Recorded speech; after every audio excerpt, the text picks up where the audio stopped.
Add na po tayo ng eggs. Tig-isa-isa lang muna po. Ito pong egg kong to ay ano lang yan. Medium size. Tatlo sila.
At ngayon, i-add na po natin yung kinudkod natin na cheese.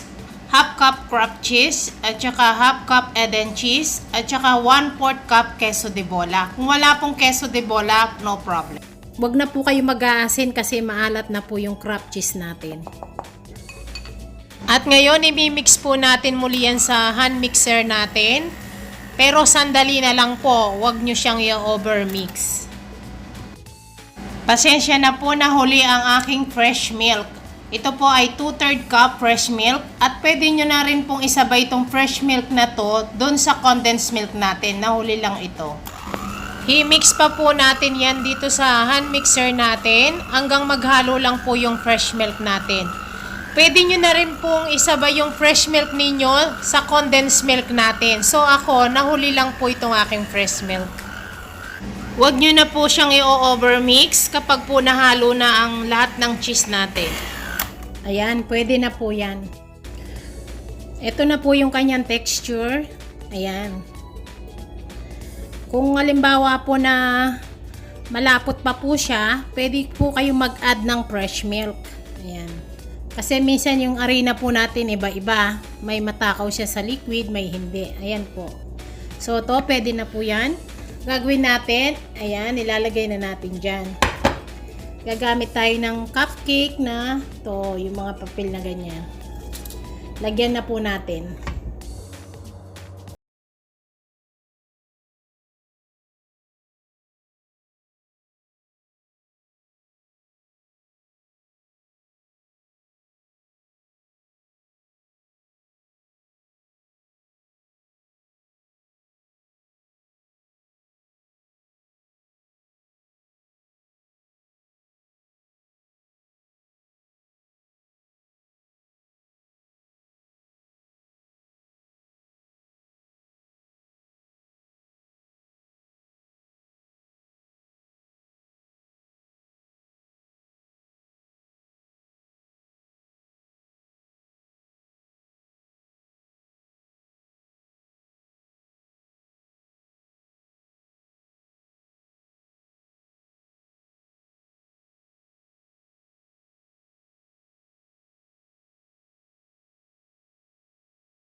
cheese cupcake.